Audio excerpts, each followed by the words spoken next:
Another edition of Josh and John Sports. Hello there. This is John, I'm an Australian friend different John. of the Lawsons, and I like Don't. American football. He likes American football, Love American football. but he's very disappointed that an amazing American named Tim Tebow has been cut from the Eagles. And I have to say I'm pretty pooped about it as well. He actually played good. There was one drive he had, an 85-yard drive in 1 minute and 26 seconds for a touchdown. He threw 2 touchdown passes in his last preseason game. I mean, there's one drive that everybody's mad at him for not throwing the football in certain situations, but he ran it to the inches line, and then they ran it up the middle. It's not even how he performed in preseason. What do you mean? Well, I mean, that's what he should have been, but obviously that's not. I mean, Tebow has a better record than Sam Bradford ever did. You look at it. Tebow went, what do you go, 10 and 6 or 9 and 7. Something like that. Sam Bradford's best year is 7 and 9, and they say Tebow can't be a quarterback.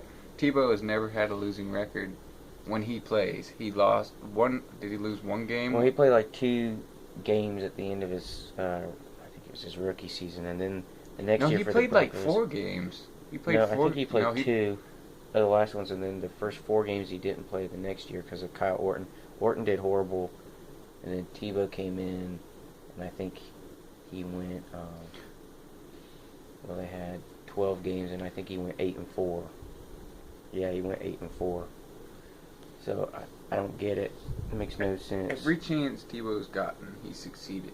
So when people say he can't be a quarterback in the NFL, you just look at the stats and you see.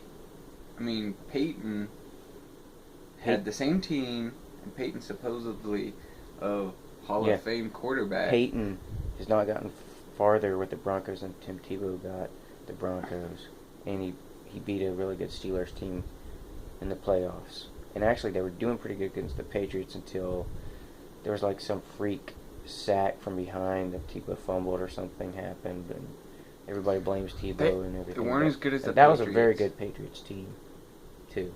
The Patriots are always good, though. So, yeah, why are we so ashamed of Tim Tebow for getting to the playoffs, being a good Steelers team? The point is he took a butt team to the playoffs. Like a horrible team. Like, they were bad. Like, they went... And then everybody's like, oh, wow, the Broncos actually have a good defense. They started noticing that Did anybody say anything about the Broncos having a good defense when Kyle Orton was starting? No. No, everybody's just like, because the Broncos suck. And then when Peyton, it's all Peyton's doing, not the defense anymore. Peyton Manning being amazing. It's Peyton Manning. And I'm a Peyton Manning fan. He is a good quarterback. Hate him.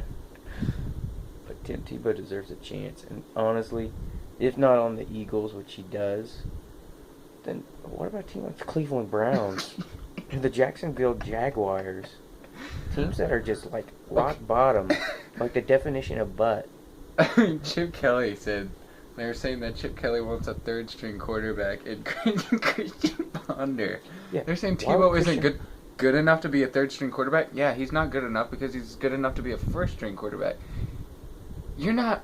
no third-string quarterback has ever won 9 games and stayed... He's got a winning record in the NFL. Check it out for yourself. Look at Tom Brady. Tom Brady was benched until the main quarterback was hurt. Tom Brady was benched. He won games, and guess what? That old quarterback never came back. Tom Brady stayed there. And look at where he is. And then Tim Tebow wins games and doesn't stay there. People say, oh, he wins. But he won in a way that just doesn't make me feel comfortable. The Broncos weren't comfortable with winning in the fourth quarter. But honestly, I saw Tebow get better as the season progressed at the Broncos. He started making better throws at the end. That first game against Miami was a little rough, but he still did some magic at the end and won the game.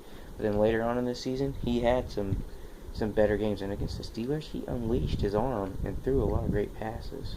And that was the Steelers' really good defense. If I could talk to Tim Tebow right now and say, keep it up, and I wish I could buy you an NFL team to play you on, because the stats don't lie. I mean, even as people say stuff about college stats, I mean, I don't know.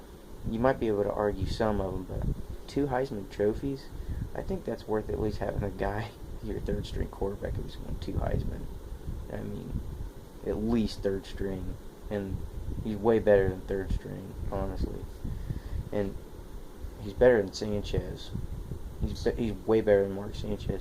And if Bradford gets hurt, I'm not going to say straight up he's better than Bradford, but if Bradford gets hurt, which he typically does, then they need Tim Tebow for sure. If Chip Kelly's stupid enough to think that Tebow is not good enough to be a third-string quarterback, Chip Kelly's basically banking on Mark Sanchez being his quarterback for the Eagles. I'm calling it an 8-8 season for the Eagles this year.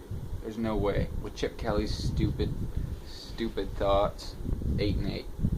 All right, this has been Josh and John fantasy. Josh and John sports. Tebow would be good in fantasy too.